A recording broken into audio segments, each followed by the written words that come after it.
Hello, I hope everyone is doing well today.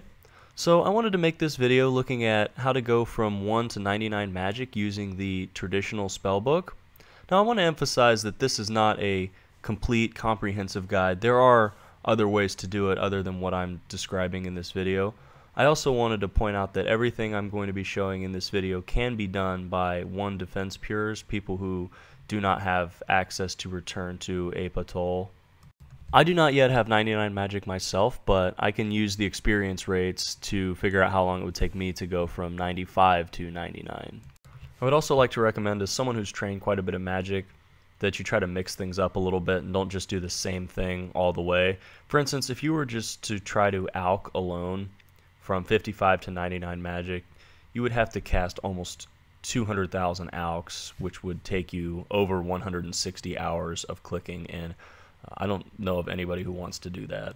Okay, so getting started on your magic journey, I would recommend just active combat on anything really. Guards in Varrock behind the fence would be fine. Just use the best spell you can from 1 to 25, and it should only take you about 30 minutes to achieve that. Once you get to level 25 magic, you could decide to continue with active combat, moving on to something that's maybe going to give you some decent drops if you need to make the money. Or if you want the fastest experience available, you could move on to teleportation. I remember when I was a poor noob back in 2005-2006, and there was no grand exchange, and law runes typically traded between 500 GP and 1k each, and I would cringe when I would see somebody telling to Camelot over and over again for the experience and how much money was being wasted. But of course, times have changed, and laws can be traded on the grand exchange for under 200 GP each now, which means that you could go from 25 to 55 magic on teleporting for only 3,100 law runes, costing you about 600,000 coins, which is very affordable. Also, you could complete all of these teleportations in just about 2.5 hours, so that's a pretty efficient usage of time. If you do need to make the money or just prefer training combat, personally I prefer training combat. I enjoy the act of actually fighting and killing monsters. Blue and green dragons are decent choices, as the hides and bones will net you several million coins on your route from 25 to 55 magic. The frequency at which you will have to bank will cut down significantly on the amount of experience per hour that you can gain on something like dragons. So if you want to camp something where you don't have to frequently bank, I would recommend possibly tz-Haar, fire giants, lesser demons. Some of these give decent drops, others might not, but you will not have to bank frequently and therefore will gain more experience per hour.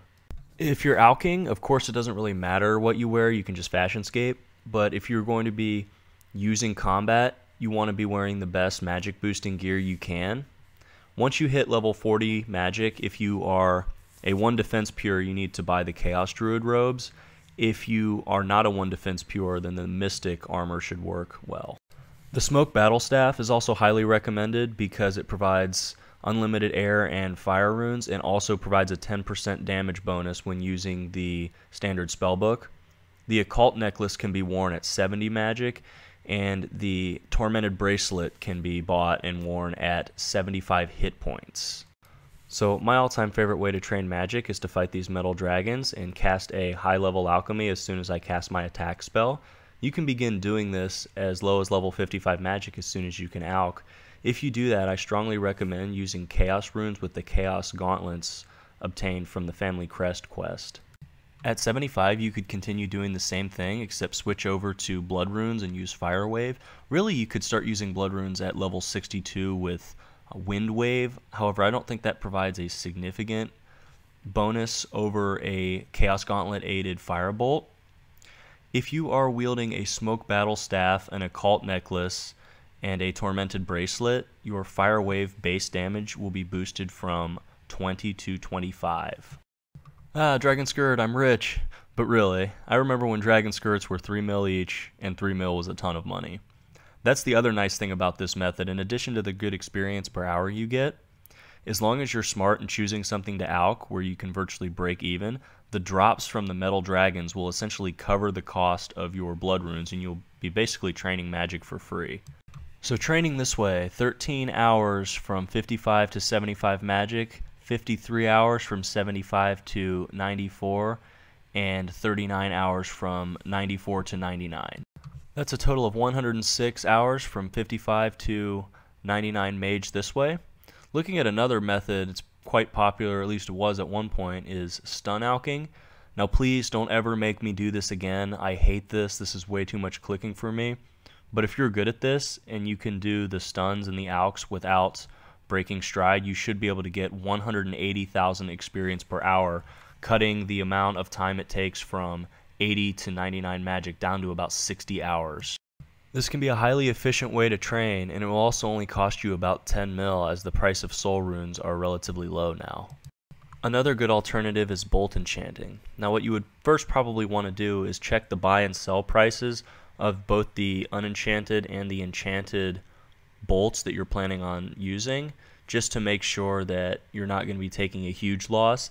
This is something that you should be able to do for about breaking even as well. I was able to do the onyx bolts for breaking even. Prices do tend to fluctuate on these bolts, so you may want to check before you go ahead and jump into it. You can get about 145k per hour on the onyx bolts, but that does require level 87. I've listed some of the lesser bolts experience per hour rates as well. So there are some of the ways I have trained magic, and like I said before, this is by no means a comprehensive list.